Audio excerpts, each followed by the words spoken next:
الأنبياء والمرسلين وخاتم النبيين أبي القاسم محمد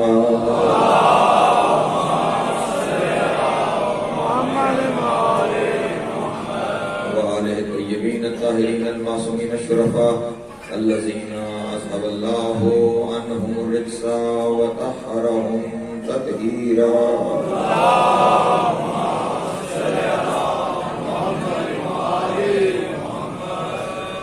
واللعنة الدائمة على أعدائهم أجمعين من يومنا هذا إلى قيام يوم الدين. أما بعد فقد قال الله تبارك وتعالى في محكم كتابه المجيد وفرقانه الحميد وقوله الحق وهو أصدق الصادقين. بسم الله الرحمن الرحيم. يسألونك عن الشهر الحرام صلوات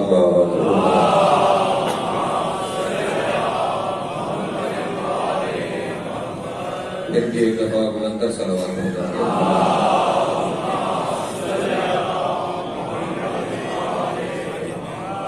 توجہ ہے گفتگو شروع کی جائے. ایصال ثواب کے سلسلے میں مجلس عزا کا انعقاد اور جس عظیم ترین اور مقدس مہینے میں یہ ذکر منعقد ہو رہا ہے، اس مہینے کو ماہ رجب کہا جاتا ہے.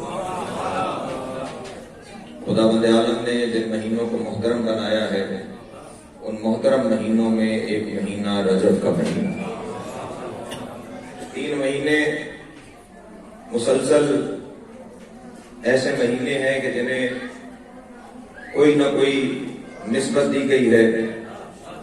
رجب، شعبان، رمضان. شعبان کے بارے میں رسول اللہ نے ارشاد فرمایا یہ میری امت کا مہینہ ہے. ماہ رمضان المبارک کے بارے میں یہ میری امت کا مہینہ ہے. شعبان میرا مہینہ ہے. رجب اللہ کا مہینہ.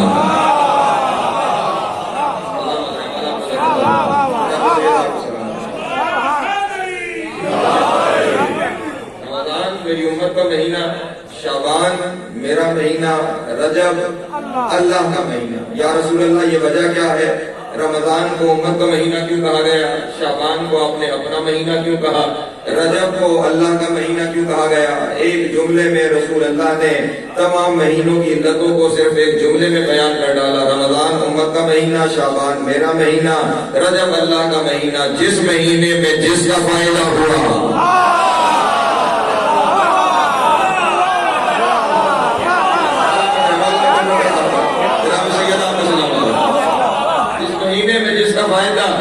وہ اسی کا مہینہ. ماہ رمضان میری امت کا مہینہ اس لیے اس میں توبہ کا عشرہ بھی، اس میں مغفرت کا عشرہ بھی، اس میں جہنم سے بچنے کا عشرہ بھی. پورے مہینے میں میری امت کے فائدے ہیں، اس لیے میری امت کا مہینہ ہے. شعبان کے مہینے کی تاریخوں کو دیکھ لو، 1 سے لے کے 15 تک سارے وہ آ رہے ہیں جن کی وجہ سے میں باقی رہوں گا.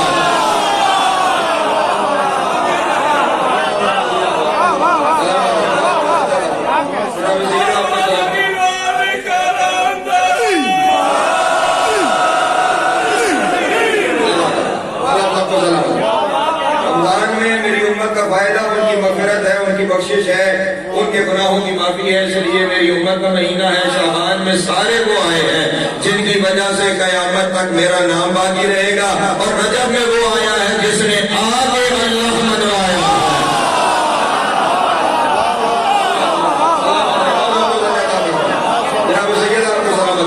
اور یہ جملہ میں یوں کیوں نہ کہوں تو زیادہ آسان ہو جائے گا. رجب میں وہ آیا ہے جس نے بت وجہ کو بیت اللہ بنایا.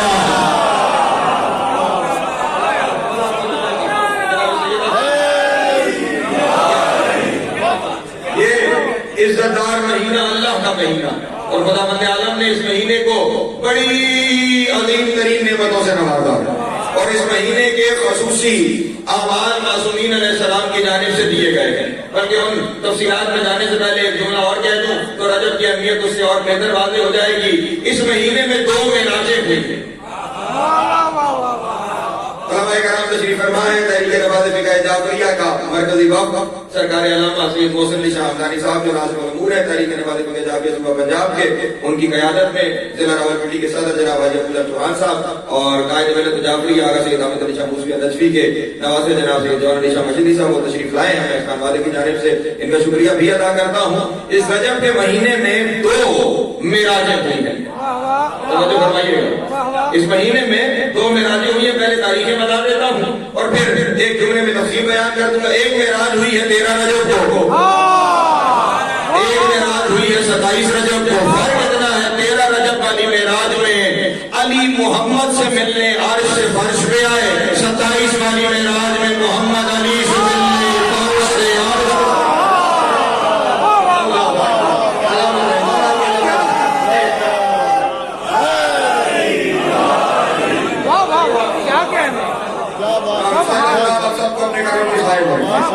اس مہینے کو خداوند عالم نے عظیم نسبتوں سے نوازا، عظیم عزتوں سے نوازا. اور اس مہینے کے جو اعمال معصومین علیہ السلام نے بتائے ہیں، میں نے شاید پہلے بھی گزارش کی تھی اور آج بھی آپ تمام حضرات کے سامنے یہ عرض کرنا چاہتا ہوں کہ یہ جتنے بھی اعمال ہمیں بتائے گئے ہیں نا، یاد رکھیے میرے نوجوان دوست، خاص طور پر مصلے کو کبھی نہیں چھوڑنا،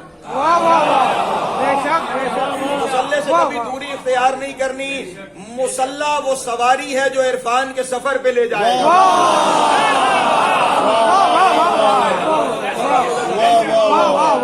امید ہے کہ میری آواز پہنچتی رہے. مصلہ وہ سواری ہے جو عرفان کے سفر پہ آپ تمام حضرات کو لے جائے گا. یہاں پہ جتنی دعائیں بتائی گئی ہیں، جتنے اعمال بتائے گئے ہیں، وہ سارے اعمال آپ کے عرفان میں اضافہ کریں گے. مثلا یہی ماہ رجب ہے، اس ماہ رجب کی ایک دعا ہے جو دعائے رجبیہ کے نام سے مشہور ہے. یہ دعائے رجبیہ کسی عالم دین کی بتائی ہوئی نہیں ہے، یہ میرے آقا و مولا حضرت صاحب العصر والزمان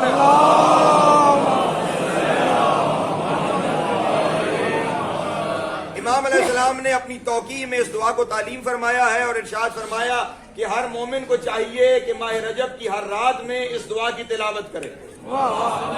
اور تمہارے امام نے بتایا ہے کہ اگر اللہ سے مانگنا ہے تو کیسے مانگنا ہے. سلامت ہے مولا کو عطا فرمائے. میرا وطن ہے، میرا گھر ہے، میرے گھر کی مجلس ہے. بس صرف آپ حضرات کو متوجہ کرنے کے لیے چند جملے گزارش کرنا چاہ رہا ہوں. امام نے بتایا ہے کہ اگر اللہ سے مانگنا ہے، اللہ سے سوال کرنا ہے تو کن لفظوں میں سوال کرنا ہے. امام ارشاد فرماتے ہیں، یوں دعا شروع یہاں سے ہو رہی ہے، اللہم انی اسألک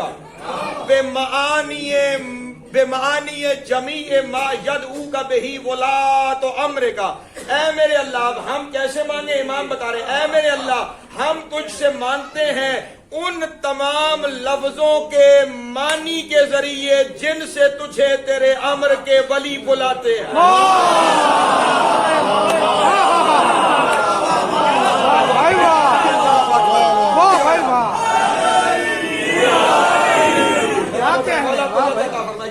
میرے اللہ، تجھے ان تمام لفظوں کے معنی کا واسطہ، بے معنی جمیع ما یدعوک بہ، سلامت ہے، ان تمام لفظوں کے معنی کا واسطہ جن سے تجھے تیرے امر کے ولی بلاتے ہیں. اس کا مطلب یہ ہوا ہم تو وہ لفظ بھی نہیں جانتے جن لفظوں سے یہ اسے بلاتے ہیں.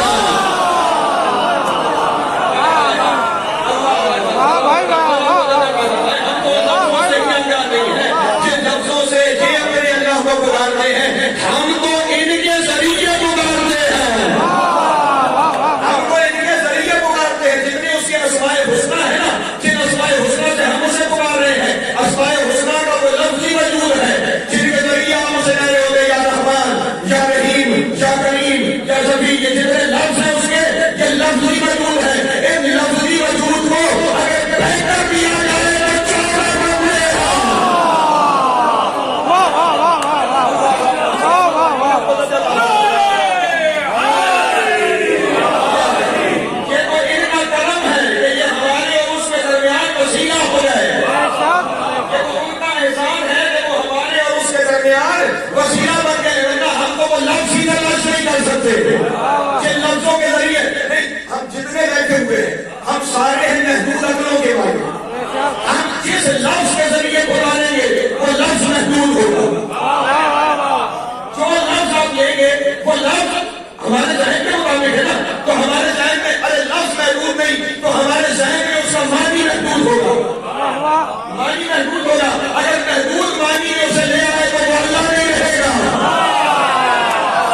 دعا ہے نا، اس کا ایک جملہ اور اپنے سامنے پڑھو تو بات اور آسان ہو جائے گی. پہلے یہ کہنے کے بعد کہ میرے اللہ تجھے ان تمام لفظوں کے معنی کا واسطہ جن سے تجھے تیرے امر کے ولی پکارتا. اگلا لفظ لکھا اسألک بما نطق فیہم من مشیتک. میرے اللہ تجھے ان کا واسطہ جن میں تو مشیت بن کے بولتا ہے.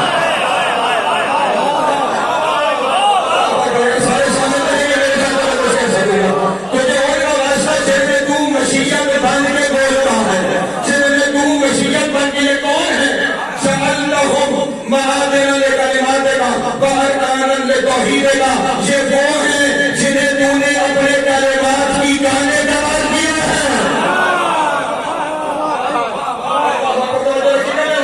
ہے. یہ وہ ہیں جنہیں تو نے اپنے کلمات کی گانے قرار دیا ہے، جنہیں تو نے اپنے توحید کے سرور بنایا ہے. یہ کلمات کی گانے شاید تو سمجھا نہیں پایا، بات واضح نہیں کر پایا. اس لفظ کا معنی بیان کر تو آسان ہو جائے گا. جنہیں تو نے اپنے کلمات کی کانے قرار دیا ہے. کان سے کہتے ہیں جہاں سے کوئی چیز برآمد ہوتی ہے. نمک کی کان سے نمک برآمد ہوتا ہے، کوئلے کی کان سے کوئلہ برآمد ہوتا ہے، ہیرے کی کان سے ہیرا برآمد ہوتا ہے. یہ ہے تیرے کلمات کی کانیں، یعنی تیرے جتنے کلمے ہیں وہ یہاں سے ملیں گے. تیرے جتنے کلمے ہیں یہاں سے ملیں گے. اگر آپ پیچھے رہ گئے تو میں صرف ایک کلمے کا تعارف کروا دوں. بات اتنا ہے، صرف ایک کلمے کا تعارف کروا دوں تو بات آپ کے لیے آسان ہو جائے گی. ایک کلمہ سمجھ میں آ گیا نا تو پھر کلمات کو سمجھنا کہ وہ کیا ہوں گے، اور پھر اس کان کو سمجھنا جہاں سے یہ کلمات برآمد ہو رہے ہیں. ایک کلمہ سمجھنے کے لیے بس میری جانب توجہ کیجیے گا، اپنی جانب سے نہیں. قرآن مجید کی آیت آپ کے سامنے پڑھتا ہوں. فرشتے آئے جناب مریم کے پاس. کس کے بعد؟ جناب مریم کے پاس. اور آگے کیا کہا مریم سے؟ یا مریم ان اللہ یبشرک بکلمات منہ اسمہ المسیح عیسی ابن مریم. اے مریم اللہ تجھے اپنے کلموں میں سے ایک کلمے کی بشارت دیتا ہے، اس کا نام ہے عیسیٰ. اور توجہ کیجیے گا، اللہ تجھے اپنے کلموں میں سے ایک کلمے کی بشارت دیتا ہے جس کا نام ہے عیسیٰ. عیسیٰ ہے اللہ کا کلمہ، عیسیٰ ہے اللہ کا کلمہ، عیسیٰ ہے اللہ کا کلمہ. دنیا والے ہمیں کہتے ہیں تم ان کے دروازے سے رزق کیوں مانگتے ہو، تم ان کے دروازے سے اولاد کیوں مانگتے ہو. اور میرے بھائی مریم کو عیسیٰ چاہیے ہو تو عیسیٰ ملتا.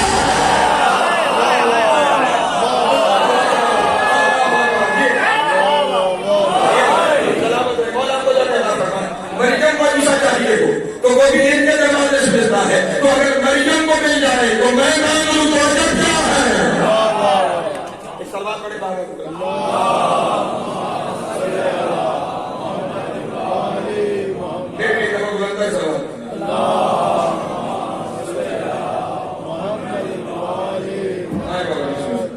کلمات نہیں، پھر آپ ایک توجہ کریں تو زیادہ بہتر طریقے سے بات سمجھ میں آ جائے گی. عیسیٰ کلموں میں سے ایک کلمہ ہے. عیسیٰ اللہ کے کلموں میں سے ایک کلمہ ہے، اور یہ 14 ہیں اس کے کلمات کی کانیں. اس کا مطلب یہ ہوا اب عیسیٰ اپنے ہونے کے لیے ان کا محتاج ہے. عیسیٰ اپنے ہونے کے لیے ان کا محتاج ہے، کیونکہ یہ مادر ہے، یہ مادر ہے، اور عیسیٰ اس سے برآمد ہونے والا ایک کلمہ ہے. تو عیسیٰ اپنے ہونے کے لیے ان کا محتاج ہے. اب پھر دنیا والے کے جو ہم جب ان کے فضائل بیان کریں تو ہم پہ غلط کے بھرنے لگاتے ہیں. تھوڑا سا تو شرم کر لینی چاہیے، تھوڑا سا تو اگر کو ہاتھ مار لینا چاہیے.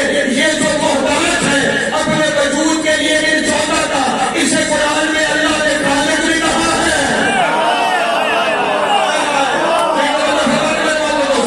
وہ کیا کر رہے ہیں؟ ان کی آنکھوں پر قوم تین کہا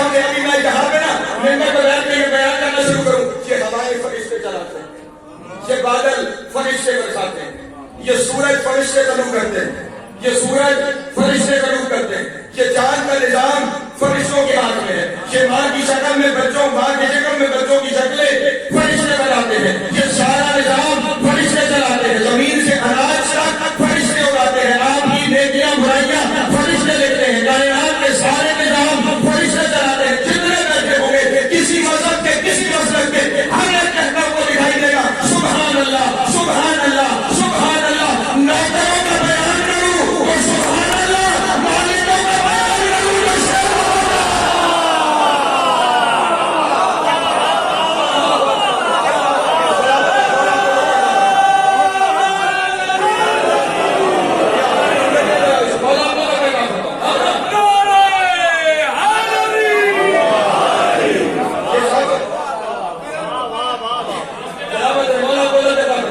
تو یہ سب ان کے گھر کے غلام ہی تو ہیں۔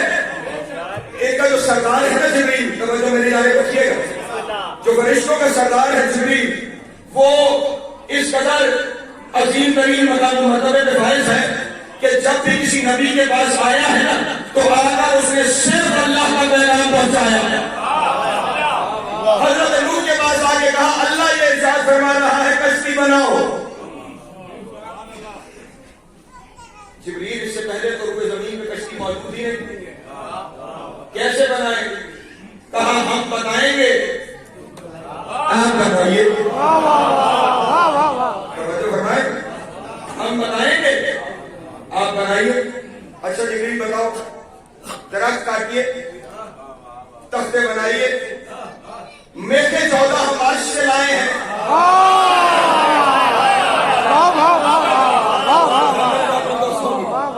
ان کو لگائیے اور جوڑتے چلے جائیے، آپ کی کشتی تیار ہو جائے گی۔ امین وحی آواز آئے گی ہمارا کام پیغام پہنچانا ہے، امداد کرنا ہمارا کام نہیں ہے، یہ خود کام کریں۔ اچھا یہ تو کشتی بن رہی تھی نوح کی امت کے لیے، ابراہیم کو اللہ نے حکم دیا میرا گھر بناؤ، میرا گھر بناؤ۔ یہاں پر اللہ کروٹ کروٹ جنت نصیب کرے، مجھے قبلہ حافظ ذوالفقار علی شاہ صاحب مرحوم کا ایک جملہ یاد آ گیا کہ جب خدا عالم نے حکم یہ دیا کہ ابراہیم کو ایک گھر بناؤ تو حضرت ابراہیم نے سوال کیا، توجہ میری جانب رکھیے، میں بس ان کا کیونکہ ذکر آ گیا خدا میری رحمت نازل کرے، میں بس کہہ کے گزر جاؤں گا۔ ابراہیم میرا گھر بناؤ، تو حضرت ابراہیم نے سوال کیا میرے اللہ تیرا گھر ہے، تو کائنات کا مالک ہے، کتنا بڑا گھر بناؤ؟ آواز حضرت آئی کوئی زیادہ بڑا بنانے کی ضرورت نہیں، بس اتنا بناؤ اگر کوئی مزدور دین دن قیام کرنا چاہے۔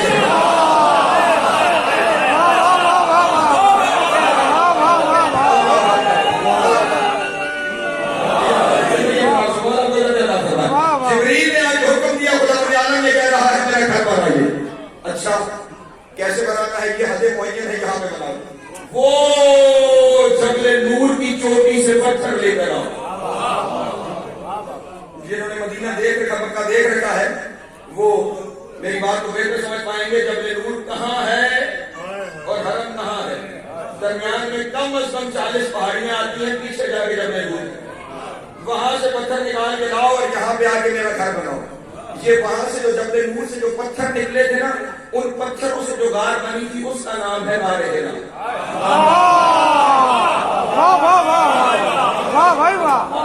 وہاں سے جبل نور سے پتھر لاؤ، یہاں پہ آ کے ان پتھروں سے کہاں جبل نور کہاں کعبہ، میں ممبر پہ بیٹھ کے پوری ذمہ داری سے آپ کے سامنے کہہ رہا ہوں، پتھر اٹھا کے اللہ کے نبی لاتے رہے، جبریل سے بتاتے رہے یہ بھی اٹھا لے، یہ بھی اٹھا لے، یہ بھی اٹھا لے، جہاں لگا دے، جہاں لگا دے، جہاں لگا دے، امیر وحی کو شو کر دو، کوئی ایک پتھر ہی اٹھا کے رکھ دو، اللہ سے امیر وحی آئے گی، ان کا کام ہے یہ کریں گے، میں امیر ہوں میں کر رہی ہوں، میں امیر ہوں، یہ اللہ کا گھر ہے، آپ بے شک اللہ کا گھر ہے، ان کے سلسلے لگا ہے، انہوں نے بنانا ہے، جو کسی نبی کے کام نہیں کرتا، جو روح کے لیے تشریح نہیں بناتا، جو ابراہیم کے لیے اللہ کا گھر نہیں بناتا، اللہ جانے سے کیا ہو جاتا ہے، زہرا کے دروازے پہ کبھی چھوڑ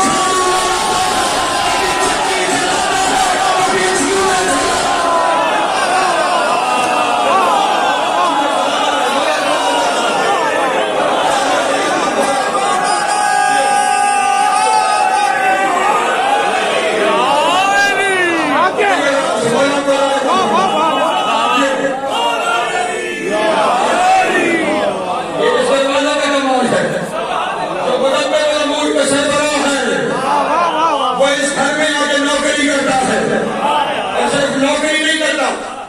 ان کا فرشتوں کا مقام یہ ہے. حضرت ابراہیم کے پاس ہی فرشتے آئے اور خداوند عالم نے قبلہ تشریف فرما ہے. خداوند عالم نے قرآن مجید میں جب ان کا واقعہ لکھا ہے ابراہیم کے گھر آنے کا تو جو لفظ استعمال کیے وہ لفظ ہیں ضیف المکرمین، عزت والے مہمان. کیا بن گیا ہے؟ عزت والے مہمان بن گئے. اور قرآن مجید کے الفاظ حضرت ابراہیم علیہ السلام نے ایک گوشالہ ذبح کیا، ان کے لیے کھانا تیار کیا. توجہ بسم اللہ. اللہ کے نبی نے گوشالہ ذبح کیا، کھانا تیار کیا، ان کے سامنے رکھا. تناول فرمائیے. تمام فرشتوں نے کہا اللہ کے نبی ہم فرشتے ہیں، ہم زمینی کھانا نہیں کھاتے، ہم فرشتے ہیں، ہم آپ کے گھر کا کھانا نہیں کھاتے. پیچھے نہ دیکھ میرے دوست، ہم فرشتے ہیں، ہم آپ کے گھر کا توجہ، ہم فرشتے ہیں، ہم آپ کے گھر کا کھانا نہیں کھائیں گے. دنیا والوں کو توجہ نہیں ہوئی جو نبی کے گھر کا دیا ہوا کھانا نہیں کھاتے. علی کے دروازے پہ کبھی یتیم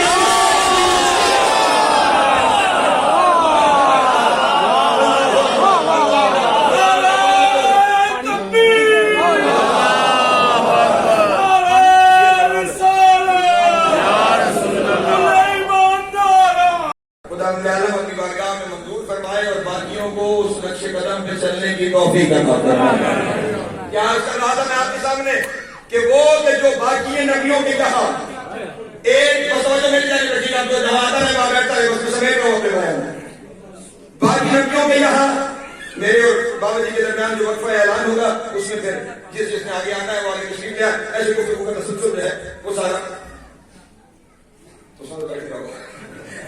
ایک سلوات کرنے کا آواز بولتا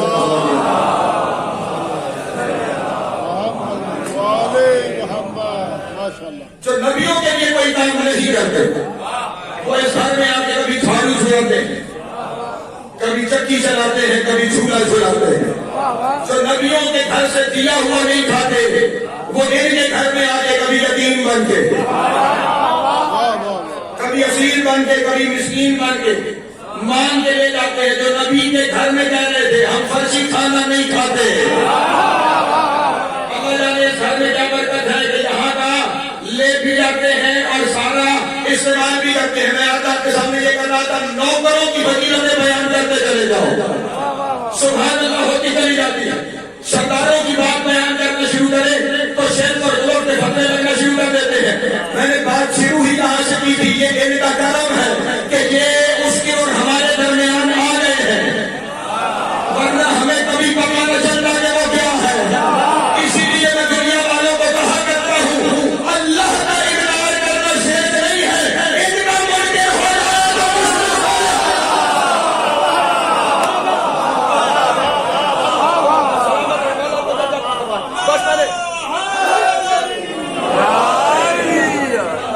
پتا نہیں.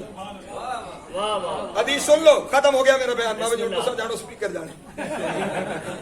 میں نے کہا اس کا انکار تو تب کرو گے جب اسے جانو گے، جسے جانتے ہی نہیں ہو اس کا انکار کیسا؟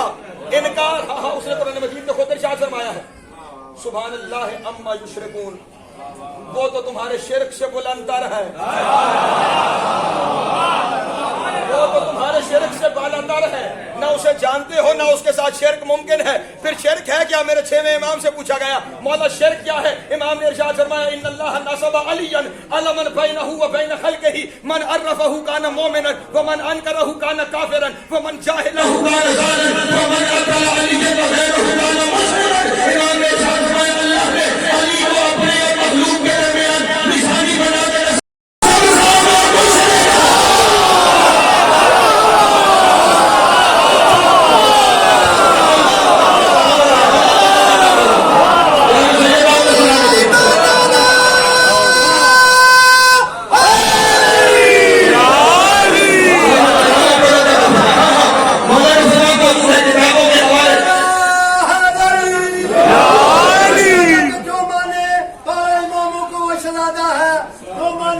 بارہ اماموں کو وہ شہزادہ ہے، ملے گی خلدیے اللہ کا اس سے وعدہ ہے، جو بھونکے آل محمد کو کیا بداری وہ خود ہی سوچ لے وہی حرام زادہ ہے۔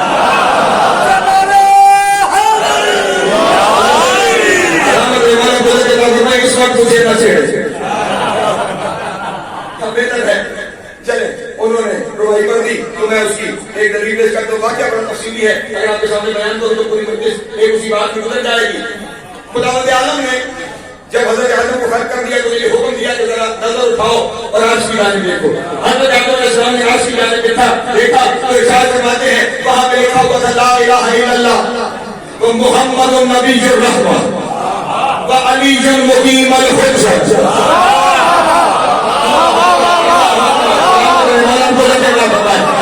لکھا ہوا تھا کوئی عبادت کے لائق نہیں سوائے اللہ کے، محمد اس کی رحمت کا نبی ہے، علی اس کی قائم حجت ہے۔ میں ان کی بات کا جواب دے لگا علی اس کی قائم حجت ہے۔ تو ہم شادی تو پہلے کا جملہ سنیے گا جو وہاں عرش پر لکھا ہوا تھا اپنی طرف سے نہیں رہا لفظوں نہیں حرفوں کی گواہی دے رہا ہوں، وہاں پہ یہ لفظ لکھے ہوئے تھے من عرف حق علی فقد شک وتاب ومن انکر حق علی فقد لعن وخاب۔ جس نے علی کے حق کو پہچانا وہ شقی بھی ہے وہ طیب بھی ہے۔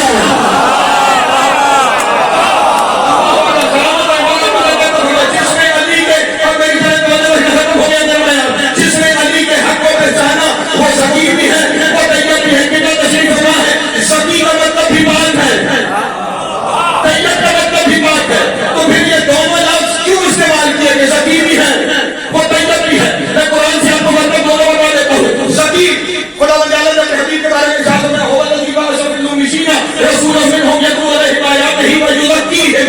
یہ تمہیں شقی بنائے گا، یہ تمہارے نفوس کا تزکیہ کرے گا۔ اس کا مطلب شقی اسے کہتے ہیں جس کا حسد پاک ہو،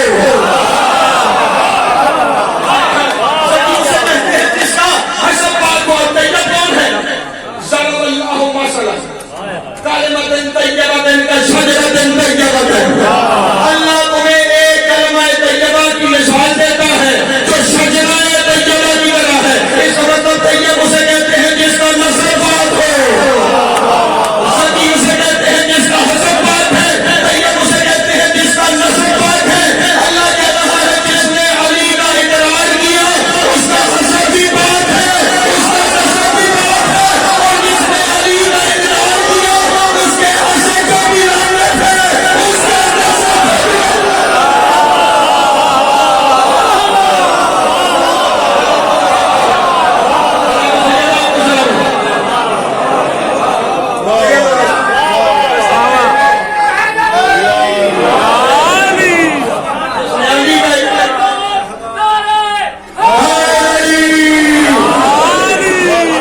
جس نے اسے پہچان لیا اس کا حسب بھی پاک ہے، اس کا نسب بھی پاک ہے۔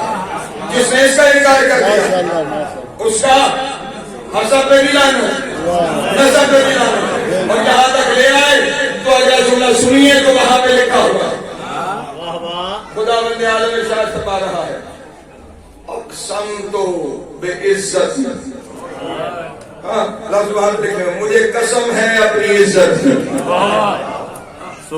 قسم ہے اپنی عزت کی۔ یہ دو قسم اللہ نے قرآن مجید میں 87 قسمیں کھائی، لیکن ان 87 قسموں میں بھی کہیں اپنی عزت اور جلال کی قسم نہیں کھائی۔ صرف دو جگہ پہ عزت اور جلال کی قسم ہے، یا حدیث کسا میں 14 کے لیے یا عرش میں 14 کے ماننے والوں کے لیے۔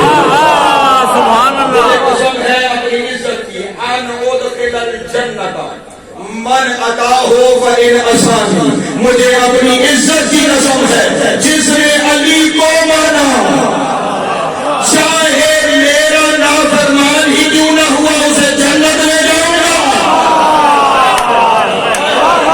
دوسری جگہ وہی پہ قسم کھا کے کہا کہ قسم ہے مجھے اپنے جلال کی کہ جس نے علی کا انکار کیا وہ میرا اطاعت گزار بھی ہوا تو اسے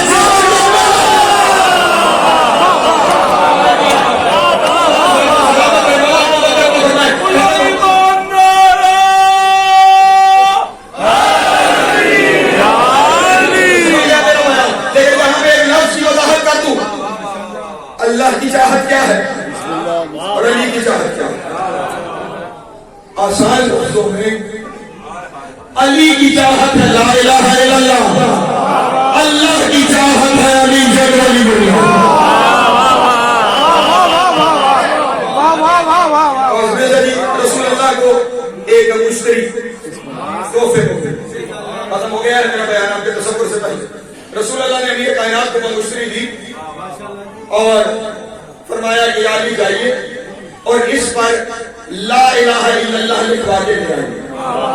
تو میری جان بیٹھے گا احباب آتے رہیں گے، آپ میری جان اس میں کیا لکھوا کے لے آئیے؟ لا الہ الا اللہ۔ علی گئے سنار کے پاس، انگشتری اسے دی اور کہا اس میں لکھ دو لا الہ الا اللہ محمد رسول اللہ۔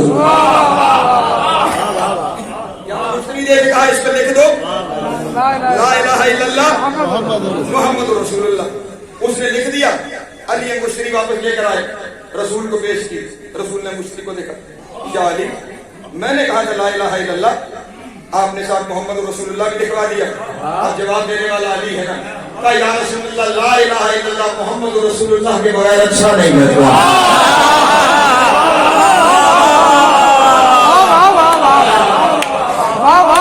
لا الہ الا اللہ محمد رسول اللہ کے بغیر اچھا نہیں لگتا۔ رسول اللہ نے انگشتری دی، اپنے سرانے رکھی، رات گزری تو صبح کی نماز کے لیے اٹھے اور رسول اللہ نے چاہا کہ وہ انگشتری میں پہنوں۔ جیسے ہی رسول اللہ نے انگشتری اٹھائی، انگشتری میں لا الہ الا اللہ محمد رسول اللہ کے نیچے لکھا ہوا تھا علی جل ولی اللہ۔ رسول نے مولانا جی کو بلایا، شاہ جی یہ کیا؟ محمد رسول اللہ کے نیچے علی ولی اللہ بھی لکھا ہوا ہے، یہ آپ نے لکھوایا؟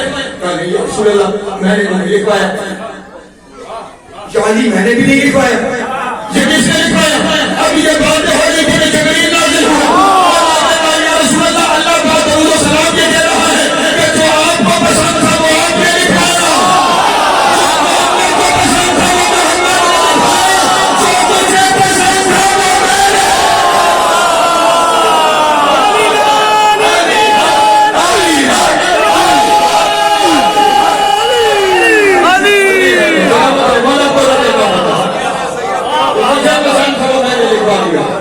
اسی علی ولی اللہ کی بقا کے لیے ہے کربلا۔ اگر دنیا نے علی ولی اللہ مان لیا ہوتا، نبی کی بیٹیوں کو سال کے بعد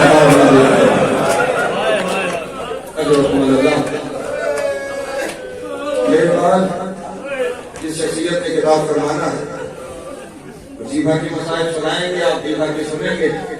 میں بس اپنے حصے کی عبادت مکمل کرنے کے لیے صرف ایک جملہ مصیبت میں آپ کے سامنے بیان کرتا ہوں۔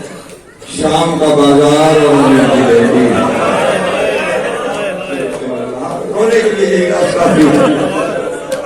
دنیا والے شاید یہ سمجھتے ہیں کہ ہم اس لیے روتے ہیں کہ شام کے بازار میں رش بہت تھا۔ نہیں دیوان محترم، شام کے بازار میں رش نہ بھی ہوتا، گزرنے والی وہ علی ولی ہوتی ہے جو کبھی اپنے پاپا کے سامنے نہیں آئی۔ اللہ جانے شام کی بازار سے کیسے گزری ہے، اور یہ جملے ہیں روایتوں کے۔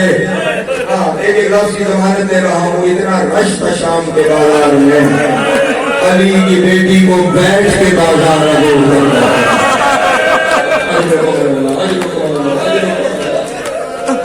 میں ہجوم ہے، گھروں کی چھتوں پر اولاد رسول کو اذیت دینے کے لیے جسے جو ملا وہ پتھر بھی رکھے ہیں، سلگتے ہوئے کوئلے بھی رکھے ہیں، گھروں کی چھتوں پر گرم پانی بھی رکھا ہے۔ شام کا بازار معلومی جگہ نہیں چل رہا ہے۔ آپ نے یہ جملہ سن رکھا ہے نا ذاکرین بھائی دین سے کہ جب علی کی بیٹی واپس مدینے گئی ہے تو سگے بھائی محمد حنفیہ نے نہیں پہچانا ابن زینب کون ہے۔ اس کی وجہ یہ شام کا بازار ہے، اس کی وجہ یہ شام کا بازار ہے۔ جب بازار میں قافلہ داخل ہونے لگا نا، بازار میں اعلان ہو گیا جس نے علی سے بدلے اجرکم اللہ، اجرکم اللہ، مولا کی ہر قبول کرے، جس نے علی سے بدلے لینے ہیں رمضان کے بازار سے گزارا جائے گا. بس ایک جملہ آپ کے سامنے بیان کرتا ہوں. ایک عورت اپنے گھر کی چھت سے ایک بہت بڑا پتھر اٹھا کے کھڑی ہوئی.